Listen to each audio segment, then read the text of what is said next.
नमस्कार दोस्तों आज की वीडियो में हम कक्षा 8 सामाजिक विज्ञान इतिहास का चैप्टर नंबर 7 देसी जनता को सभ्य बनाना, राष्ट्र को शिक्षित करना, इसके बारे में पढ़ेंगे। यानी कि चैप्टर नंबर 7 है हमारा, जो आम जनता थी उसको शिक्षित करना, किसके द्वारा? अंग्रेज़ों के द्वारा। यानी देसी जनता को सभ्य बनाना और पूरे राष्ट्र को शिक्षित करना। तो देखिए, पहले के अध्यायों में आप देख चुके हैं कि जो ब्रिटिश शासन था यानी अंग्रेज़ों की सत्ता थी, के कारण यहाँ के राजा, नवाब, किसान, आदिवासी किस किस तरह से उन पर प्रभाव पड़ने लगे।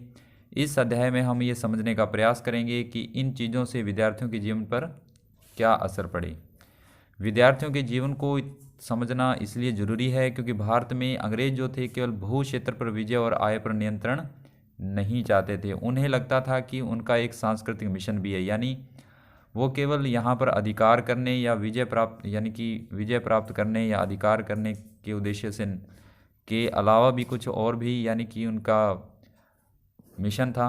क्या मिशन था? तो देखिए, सबसे जो इम्पोर्टेंट मिशन था वो था कि वे मानते थे कि उन्हें देसी समाज को सभ्य बनाना है, यानी आम जनता को शिक्षित करना है। यानी मेन जो उनका उद्देश्य था वो था आम जनता को सभ्य बनाना, उनके रीति रिवाज और मूल्य मान्यताओं को बदलना। यानी अंग्रेज ये चाहते थे कि जो आम जनता है हमारे विचारों को माने, यानी हमारी संस्कृति को फॉलो करे। ये कौन चाहते थे? ये अंग्रेज चाहते थे। फिर देखिए इसमें कौन कौन से बदलाव आए और भारतीयों को शिक्षित, सभ्य और अंग्रेज़ों की सोच के मुताबिक अच्छी प्रजा बनाने के लिए कौन से कदम उठाए गए। अंग्रेज़ों के पास इन सवालों के कोई बने बनाए जवाब नहीं थे। इन सवालों पर कई दशक तक बहस होती रही। फिर देखिए इसके बाद क्या है? भाषाविद। भाषाविद क्या था? एक ऐसा व्यक्ति जो कई भाषाओं का ज्ञाता हो, यानी जो कई भाषाएं जानता हो, उसे हम भाषाविद का नाम देते हैं। फिर देखिए अंग्रेज जो थे शिक्षा को किस तरह देखते थे, यानी अंग्रेज शिक्षा के लिए क्या कदम उठाते थे। तो देखिए, आइए सबसे पहले इस बात पर ध्यान दें कि शिक्षा के क्षेत्र में अंग्रेज क्या सोच रहे हैं। शिक्षा के जो विचार हमें आज सामान्य दिखाई देते हैं, पिछले 200 सालों में किस तरह विकसित हुए हैं। इस पड़ताल के दौरान हम इस बात पर विचार करेंगे कि भारतीयों ने ब्रिटिश विचारों पर कैसी प्रतिक्रिया दी, इस बारे में अंग्रेज़ों के विचार किस तरह विकसित हुए और भारतीयों को किस प्रकार से पढ़ाया गया, तो इसके बारे में हम पढ़ेंगे। तो देखिए ये चित्र है और इस चित्र में एक अंग्रेज़ अधिकारी है, विलियम जोन्स, ये वाले, यानी विलियम जोन्स के द्वारा एक भाषा सीखी जा रही है, फ़ारसी, ये उनको सिखा रहे हैं। यानी इस चित्र में विलियम जोन्स जो है एक अंग्रेज़ एक भाषा को सीखते हुए, कौन सी भाषा को? फ़ारसी भाषा को। फिर देखिए प्राच्यवाद की परंपरा क्या थी। सन 1783 में विलियम जोन्स नाम के एक सज्जन जो थे, यानी यही व्यक्ति कलकत्ता आए। उन्हें ईस्ट इंडिया कंपनी द्वारा स्थापित किए गए सुप्रीम कोर्ट में जूनियर जज के पद पर तैनात भी किया गया और कानून का माहिर होने के साथ साथ जोन्स एक भाषाविद थे। यानी कि भाषाविद क्या थे? बहुत सारी भाषाओं के ज्ञाता थे, बहुत सारी भाषाएं जानते थे। उन्होंने ऑक्सफोर्ड में ग्रीक और लैटिन का अध्ययन भी किया था और उसके बाद फ्रेंच और अंग्रेजी भी जानते थे। अपने एक दोस्त से उन्होंने अरबी सीखने के अलावा फ़ारसी भी सीख चुके थे, यानी कि इतनी भाषाएं वो जानते थे। उसके बाद फिर देखिए कलकत्ता में आने के बाद वे रोज़ाना घंटों संस्कृत विद्वानों के साथ बैठकर अपने संस्कृत की बारीकियां, व्याकरण, संस्कृत काव्यों का अध्ययन करने लगे थे। यानी हर भाषा को वो सीखना चाहते थे और उसके बाद संस्कृत को भी उन्होंने सीख लिया। कुछ ही समय में उन्होंने कानून, धर्म, राजनीति, नैतिकता, अंकगणित, चिकित्सा विज्ञान, अन्य विज्ञानों की जो प्राचीन पुस्तकें थी उनका भी उन्होंने अध्ययन कर लिया। फिर देखिए जोन्स ने पाया कि उस समय कलकत्ता में बहुत सारे अंग्रेज अफसर भी उनके जैसी ही दिलचस्पियां लेते थे। यानी कि अगर उनको भाषा सीखने का शौक़ था तो बाकी जो अंग्रेज़ थे वो भी भाषा को सीखना चाहते थे, विभिन्न भाषाओं को सीखना चाहते थे। फिर देखिए उसमें से एक व्यक्ति था जिसका ये चित्र है और जिसका नाम है हेनरी टॉमस कोलब्रुक। वह संस्कृत तथा हिंदुत्व के प्राचीन धार्मिक ग्रंथों के विद्वान थे। यानी ये जो व्यक्ति हैं ये संस्कृत तथा हिंदुत्व के प्राचीन धार्मिक ग्रंथों के विद्वान थे, यानी इन भाषाओं को सीखने वाले व्यक्ति थे। जॉन्स ने पाया कि कलकत्ता में बहुत सारे लोग जो थे, बहुत अंग्रेज़ अफसर और दिलचस्पियां रखते हैं यानी सीखने में। हेनरी टॉमस जो थे और नेथेनियन हॉडहेड जो थे भी भारतीय भाषाएं सीखकर संस्कृत व फारसी रचनाओं को अंग्रेजी में अनुवाद कर रहे हैं। यानी कि भारतीय भाषाओं को ये सीख करके और उनको संस्कृत यानी कि जो संस्कृत थी या फारसी भाषाएं थी जो उसमें लिखी गई थी उनको सीख करके ये अपनी भाषाओं में ट्रांसलेट किया करते थे। यानी इनकी कौन सी भाषा थी? अंग्रेजी। फिर देखिए प्राचीन भारतीय विरासत को समझने के प्रयास में लग गए थे। इन लोगों के साथ मिलकर जॉन्स ने यानी जॉन्स के द्वारा एक संस्था की स्थापना की गई जिसका नाम दिया गया एशियाटिक सोसाइटी ऑफ बंगाल, और एशियाटिक रिसर्च नामक शोध पत्रिका का भी प्रकाशन किया गया। फिर देखिए इसके बाद है जॉन्स और कोलब्रुक भारत के प्रति एक खास तरह का रवैया रखते थे। भारत और पश्चिमी दोनों की प्राचीन संस्कृतियों के प्रति गहरा आदर भाव रखते थे। उनका मानना था कि भारतीय सभ्यता प्राचीन काल में अपने वैभव के शिखर पर थी। यानी ये दोनों लोग ये मानते थे कि प्राचीन समय में जो भारत के कल्चर था, रीति रिवाज थे, परंपराएं थी, वो अपने चरमोत्कर्ष पर थी, लेकिन धीरे धीरे उसका पतन हो गया, यानी वो कम हो गई और एक ऐसा समय आया कि बिल्कुल ही कम हो गई। और उनकी राय में भारत को समझने के लिए प्राचीन काल में लिखे गए यहाँ के पवित्र और कानूनी ग्रंथों को खोजना समझना बहुत ज़रूरी था। यानी इन संस्कृतियों को समझने के लिए जो प्राचीन किताबें थी उनको पढ़ना बहुत ज़रूरी था। उनका मानना था कि हिंदू और मुसलमानों के असली जो विचार हैं उनकी रचनाओं के जरिए इनको समझा जा सकता है, यानी किताबों को पढ़ करके उनके विचारों को हम समझ सकते हैं। इन रचनाओं के पुनः अध्ययन से ही भारत के भावी विकास का आधार पैदा हो सकता है। इस तरह जॉन्स और कोलब्रुक दोनों ही प्राचीन ग्रंथों को ढूंढने, उनकी व्याख्या करने, उनका अनुवाद करने और ज़्यादा से ज़्यादा लोगों तक अपने नतीजों को पहुंचाने में लग गए। इसका क्या कारण था? इसका ये कारण था कि उनको विश्वास था। उनको क्या विश्वास था कि यह परियोजना न केवल अंग्रेज़ों को भारतीय संस्कृति को सीखने में मदद मिलेगी, बल्कि भारतीयों को भी अपनी विरासत को दोबारा अपनाने और अतीत के लुप्त वैभव को समझने में मदद मिलेगी। यानी इससे अंग्रेज़ों को भी हेल्प मिलेगी और जो भारतीय हैं जिन्होंने अपनी संस्कृति को गंवा दिया है वो दोबारा से अपनी संस्कृति को विकसित कर पाएंगे। फिर देखिए इस प्रक्रिया में अंग्रेज़ भारतीय संस्कृति के अभिभावक और मालिक दोनों भूमिकाएं निभा रहे थे। यानी अभिभावक भी अंग्रेज़ थे और मालिक भी अंग्रेज़ थे। इन प्रयासों और विचारों से प्रभावित होकर कंपनी के बहुत सारे अधिकारियों ने ये दलीलें दी कि अंग्रेज़ों को पश्चिमी ज्ञान की बजाय भारतीय ज्ञान को ही प्रोत्साहन देना चाहिए। यानी कुछ ऐसे विचारक थे, कुछ कंपनी के कुछ ऐसे अधिकारी थे जो ये चाहते थे कि अंग्रेज़ों को यानी कि जो प्राचीन ग्रंथ हैं उनको मान्यता देनी ही चाहिए, भारतीय ज्ञान को मान्यता देनी चाहिए। वे चाहते थे कि प्राचीन भारतीय ग्रंथों के अध्ययन को प्रोत्साहित करने और संस्कृत व फारसी साहित्य और काव्य पढ़ाने के लिए संस्थाओं की स्थापना होनी चाहिए। यानी कि इन विषयों को पढ़ाने के लिए कुछ संस्थाएं भी खोली जानी चाहिए, कुछ अधिकारियों का मानना था। फिर देखिए और इन अधिकारियों का ये भी मानना था कि जो हिंदू और मुसलमानों को वही पढ़ाया जाना चाहिए जिससे वे पहले से ही परिचित हैं। यानी उनके विचारों को ही पढ़ाया जाए जो उनके विचार उनके धार्मिक ग्रंथों में है, जिससे वे आदर और महत्व देते हैं। उन्हें अनजाने विषयों की शिक्षा नहीं दी जानी चाहिए। इन अफसरों की राय में केवल तभी अंग्रेज देशी जनता का दिल जीत सकते हैं, केवल तभी अजनबी शासक अपनी प्रजा से आदर की उम्मीद कर सकते हैं। ये अंग्रेज़ों के द्वारा कहा गया। यानी कि अंग्रेज ये चाहते थे कि जो भी प्राचीन ग्रंथ है उनको आम जनता के द्वारा दोबारा से अपनाया जाए, यानी कि उनके विचारों को दोबारा से अपना लिया जाए। और उसके बाद देखिए इस तरफ है मदरसा। यानी कि मदरसा क्या था? तो देखिए मदरसा सीखने के स्थान को अरबी भाषा में मदरसा कहा जाता था। यानी जहाँ हम सीखने जाते हैं, ऐसी संस्था जहाँ बच्चों को पढ़ाया जाता है। यह किसी भी तरह का स्कूल या कॉलेज या कोई संस्थान हो सकता है। तो उस समय यानी मुस्लिम समुदाय को पढ़ाने के लिए मदरसे की स्थापना की गई। फिर देखिए इस बात को ध्यान में रखते हुए 1781 में अरबी, फारसी, इस्लामिक कानून के अध्ययन को बढ़ावा देने के लिए कलकत्ता में एक मदरसा खोला गया 1781 में। फिर इसके बाद है चित्र नंबर 3। चित्र नंबर 3 में वारेन हेस्टिंग का स्मारक है और रिचर्ड वेस्टकामो कोर्ट 1830 अब कलकत्ता स्थित विक्टोरिया मेमोरियल के अंदर। इस चित्र में देखिए आप, और इस तस्वीर से पता चलता है कि भारत में ब्रिटिश सत्ता के बारे में प्राच्यवादी किस तरह से सोचते थे। यहाँ आप देख सकते हैं कि सबसे ऊपर हेस्टिंग्स की भव्य प्रतिमा है और प्राच्यवादियों के जो भारी समर्थक थे। इस चित्र में देखिए आप, सबसे ऊपर की जो प्रतिमा है वो यानी ये वाली, ये वारेन हेस्टिंग्स की है और उसके एक तरफ पंडित और दूसरी तरफ मुंशी है। एक तरफ पंडित और दूसरी तरफ मुंशी है। ये पंडित, ये मुंशी।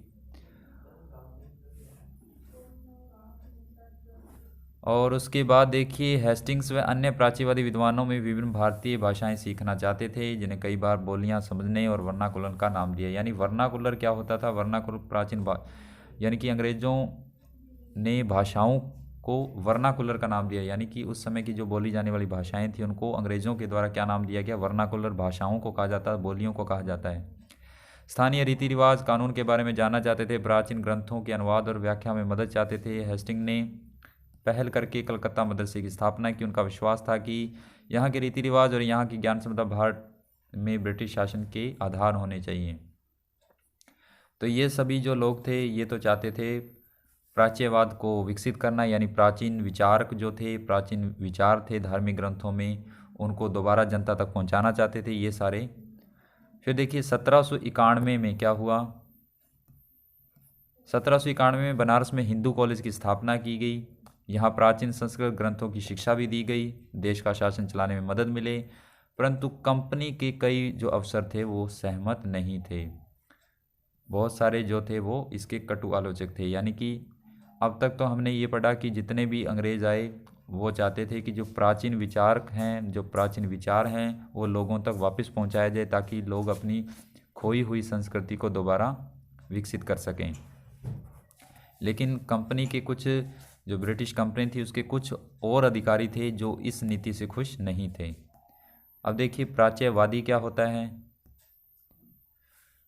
एशिया की भाषा और संस्कृति का गहन ज्ञान रखने वाले लोग, ऐसे लोग जो प्राचीन संस्कृति का ज्ञान रखते हैं। मुंशी ऐसा व्यक्ति जो फारसी पढ़ना लिखना और पढ़ाना जानता हो। और उसके बाद है वर्नाकुलर्स। वर्नाकुलर्स क्या है? तो देखिए यह शब्द आमतौर पर मानक भाषा से अलग किसी स्थानीय भाषा या बोली के लिए इस्तेमाल किया जाता है। भारत जैसे औपनिवेशिक देशों में अंग्रेज रोजमर्रा इस्तेमाल की स्थानीय भाषाओं और साम्राज्यवादी शासकों की भाषा अंग्रेजी के बीच फ़र्क को चिन्हित करने के लिए इस शब्द का प्रयोग करते हैं। यानी कि वर्नाकुलर भाषाओं को कहा जाता था। फिर देखिए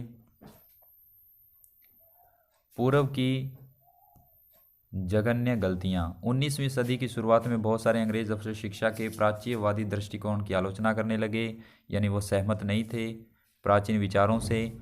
उनका कहना था कि पूर्वी समाजों का ज्ञान त्रुटियों से भरा हुआ और अवैज्ञानिक है। उनके मुताबिक पूर्वी साहित्य अगंभीर और असतई है। उन्होंने दलील दी कि अंग्रेज़ों को अरबी और संस्कृत भाषा और साहित्य के अध्ययन को बढ़ावा देने में इतना पैसा खर्च नहीं करना चाहिए। यानी जो अंग्रेज़ प्राचीन भाषाओं को, प्राचीन विचारकों को आम जनता तक पहुंचाना चाहते हैं, उनको ऐसा नहीं करना चाहिए, इतना पैसा उन पे नहीं खर्च करना चाहिए।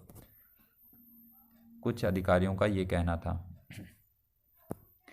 और प्राच्यवादियों पर सबसे पहले जो हमला करने वाला व्यक्ति था उसका नाम था जेम्स मील।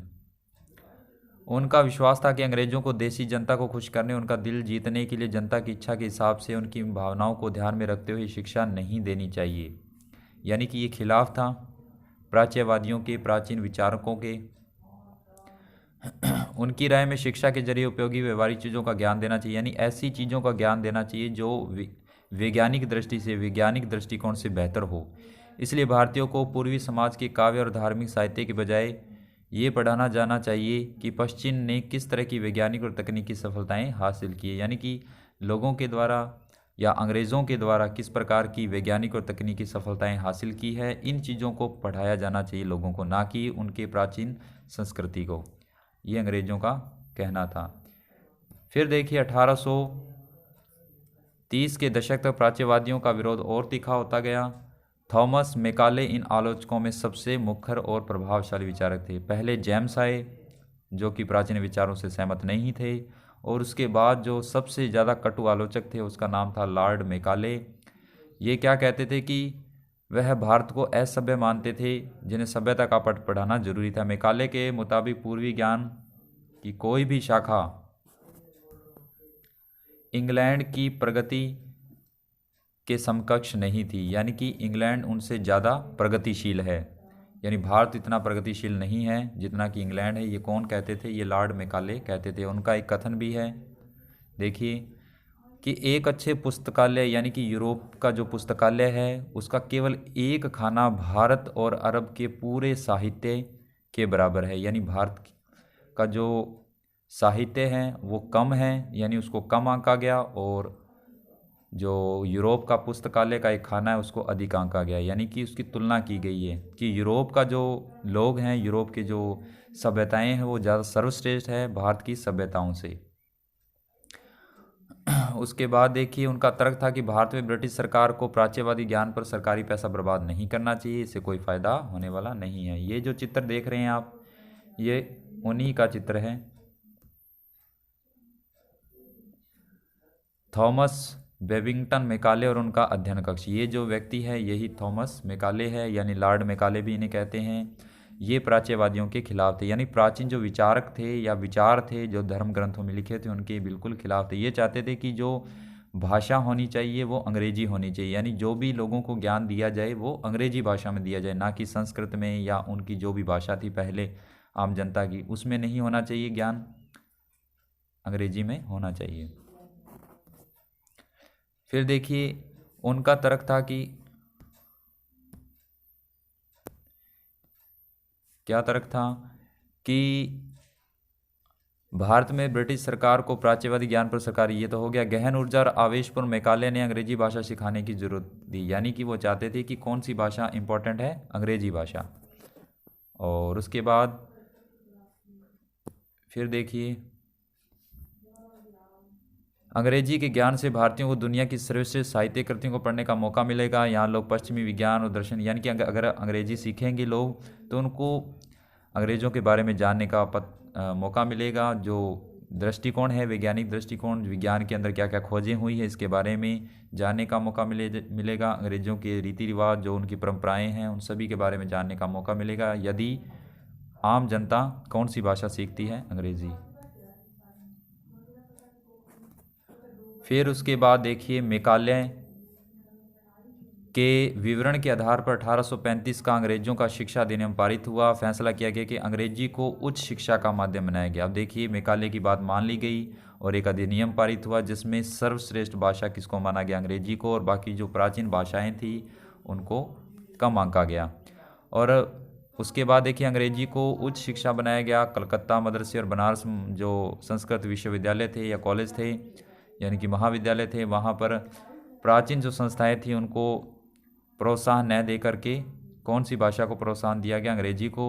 और उसके बाद देखिए, इन संस्थाओं को अपने आप शरण का शिकार होते जा रहे अंधकार के मंदिरों की संज्ञा दी गई, यानी कि ये जो कॉलेज हैं ये अपने आप ही ऑटोमेटिकली अंधकार में डूबते हुए जा रहे हैं, क्योंकि इनकी जो भाषाएं हैं वो बंद होने वाली है और एक नई भाषा का उदय होने वाला है जो है अंग्रेजी। अब स्कूलों के लिए जो पुस्तकें छपने लगी वो भी इंग्लिश में छपने लगी, अंग्रेजी में। और इसके बाद देखिए, ज्ञानियों की भाषा, थोड़ा सा हम ये भी पढ़ लेते हैं। ज्ञानियों की भाषा, अंग्रेजी बढ़ाने की ज़रूरत पर जोर देते हुए मेकाले ने क्या कहा? मेकाले का ये कथन है, क्या कथन है? देखिए, सभी पक्ष पर इस बात पर सहमत दिखाई देते कि भारत के देसी लोगों द्वारा बोली जाने वाली बोलियों में न तो साहित्यिक जानकारियाँ होती, यानी कि मेकाले ये कहता था कि जो भारत में जितनी भी भाषाएं बोली जाती हैं उसमें कोई भी ऐसी विशिष्ट जानकारी नहीं है, ना ही वो वैज्ञानिक दृष्टि से महत्वपूर्ण है। इसके अलावा ये जो बोलियां हैं इतनी रूखी है और दरिद्र है, यानी किसी काम की नहीं है, और स्रोत उनको समृद्ध न बनाया जाए तो किसी भी मूल्यांकन कृति का उसमें अनुवाद भी, यानी कि इन भाषाओं को किसी दूसरी भाषाओं में अनुवाद भी नहीं किया जा सकता, यानी भारत की जो भाषाएं हैं वो तुच्छ है। ये कौन मानता था? ये लॉर्ड मेकाले का कथन है। तो अब इसके बाद है व्यवसाय के लिए शिक्षा, यानी जो हमारा नेक्स्ट टॉपिक है व्यवसाय के लिए शिक्षा।